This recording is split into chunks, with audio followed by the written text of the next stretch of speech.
Namaste.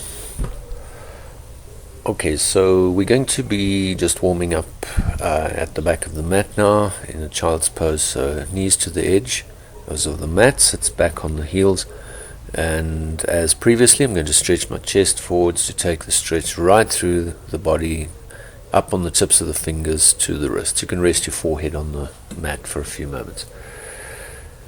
So nice stretch, and then we're going to come up, exhale and come up into a down facing dog. As in the previous video, you can see I'm starting with the legs bent, lift the hips, take the heels down. So spreading the fingers, very important is to keep the base of the thumb, the metacarpal of the thumb and the index finger pressed down very strongly into the mat and broadening the shoulders away from the midline. I'm going to walk my hands back and take a standing forward bend. So front thighs engaging firmly, back thighs stretching, that's the hamstring, back of the knees, tendons at the back of the knees. Sometimes the clothing gets a bit tight, so releasing actually makes quite a big difference. There I'm holding my ankles and drawing the chest down. A lot of the guys draw the face and the head down, so it's actually the chest, the breastbone, the sternum that we're drawing down towards the mat. Flipping around there to the front of the mat, just lift the chest for a few moments, and we're going to roll back into a plough posture. So warming up for that plough, remember the space and the internal body is really important, so lift the hips up, back of the knees open, stretch the legs. Rolling forwards now, cross leg forward bend, cross leg and the chest coming over the legs, so long abdominals there, inner groins going backwards. Stay up on the tips of the fingers and stretch right the way through to the wrists. So exhaling, going back into your plough. Keep warming up, lifting the hips, basically laminating the legs together, moving the feet away from the head, roll forwards. Every time I come forwards I'm changing the cross on my legs on the exhalation. And once more, so exhale back into plough posture. This time coming forwards, wide angle with the legs, chest forwards, lifting the chest up, engaging the legs firmly. You can see how I'm spreading the toes there, engaging the quads. So I'm going to just pop my fists together at the back, lift the elbows up, extra stretch there on the shoulders, roll back into plough and an exhalation, and just basically carrying on. So, and then another exhaling forwards into wide angle forward bend, chest forwards, spreading the shoulders, again lifting the elbows, fists together, chest is going forwards and down, again exhaling, roll back into plough, elbows fairly close to each other and engaging into the mat. This time I'm going to come forwards, use my hands to help me come up into a squatting exercise. So chest up, take the heels down to the mat, work the Achilles and the calf muscles, lifting the chest. So back into plough and an exhalation, taking the feet down towards the mat, and this time try and come up without using your fists to help you. And then we're going to stand up, interlace the fingers, lifting the chest. So I'm stretching from the big toe up to the tailbone, tailbone up to the chest, chest up to the thumbs. Rolling the front thighs a little bit to the inside, exhale down, deep stretch forwards, chest moving forwards. Then I'm going to once again do that standing forward bend, holding the ankles, bend down into the squat and exhale for another plough. So laminate the legs together, inner ankle bones touching, and exhale onto the back. This time just taking a quick breather, squeezing the knees up onto the chest. So leg raising exercise, laminate legs together, exhale down. So the quads lift my legs up, stomach muscles take the legs down, neck and shoulders as relaxed as possible.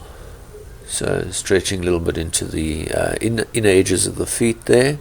Nice comfortable pace, leg raising exercise. So sitting up now, sit-ups. Basically easy sit-ups. The important thing with these sit-ups is just to lift the chest. So when you're coming up there, Keep lots of space on the internal body as you lift the chest. Relax the neck and shoulders and work with the breath. So please don't hold the breath. Exhale on into the movement. So use the breath. Biggest problem, a lot of folks in the beginning hold the breath. Alright, so another plough posture, lifting the hips, using the elbows, stretching the feet away from the head. As you warm up, you can take that further. You should still be able to talk properly and breathe properly in your plough posture. Short neck, broad shoulders. This time I'm rolling onto the sitting bones for a boat posture, holding it behind the knees there, keeping the chest up. You can hold the outer edges of the feet, that's the little toes, and see what you can do about stretching the legs. Don't force the legs, lifting the chest, engaging the front thighs, stretching the back thighs, balancing. It's a little easier with the feet parted. Bound angle, the feet together. So draw the heels in fairly close to the groins, knees down, chest up. So inner groin stretch, inner thigh stretch there. Rolling back into another plough.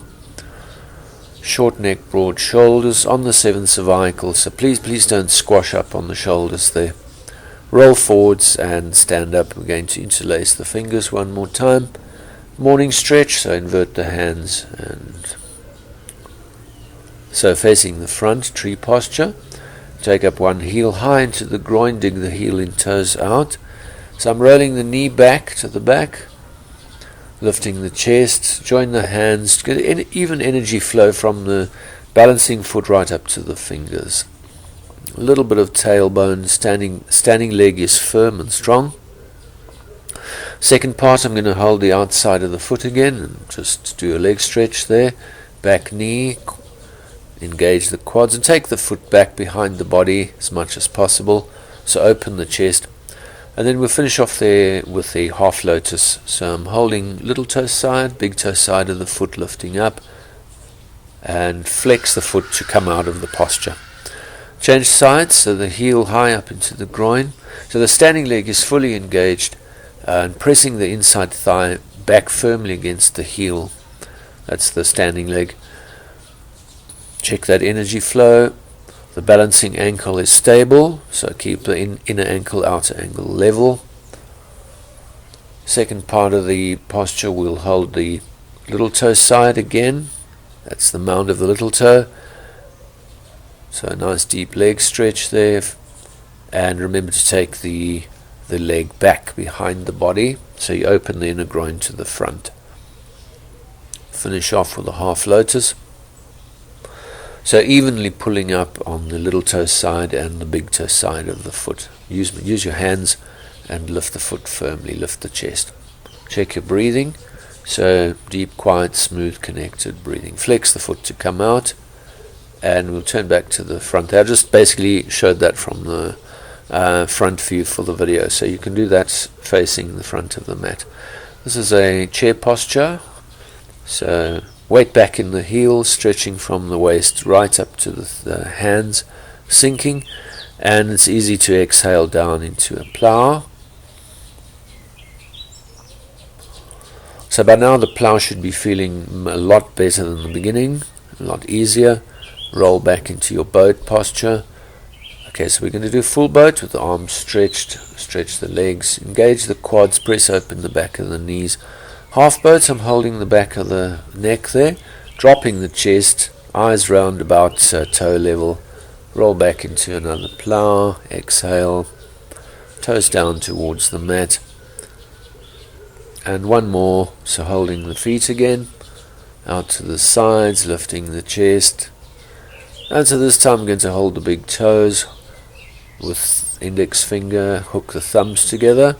Bending the elbows, just try and lift the chest up, stretch the legs evenly, balance for a few seconds. So use your elbows, widen the elbows.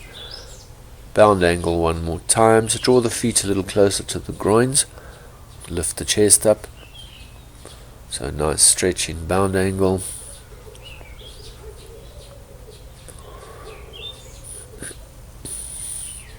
And we can flip around for another down facing dog. Hands level, stretch through for a few moments in child's, tuck the toes, Exhale, come up with bent legs, tummy to the thighs. Stretch the back of the legs open. Remember, as the heel's down, you take your armpits with you.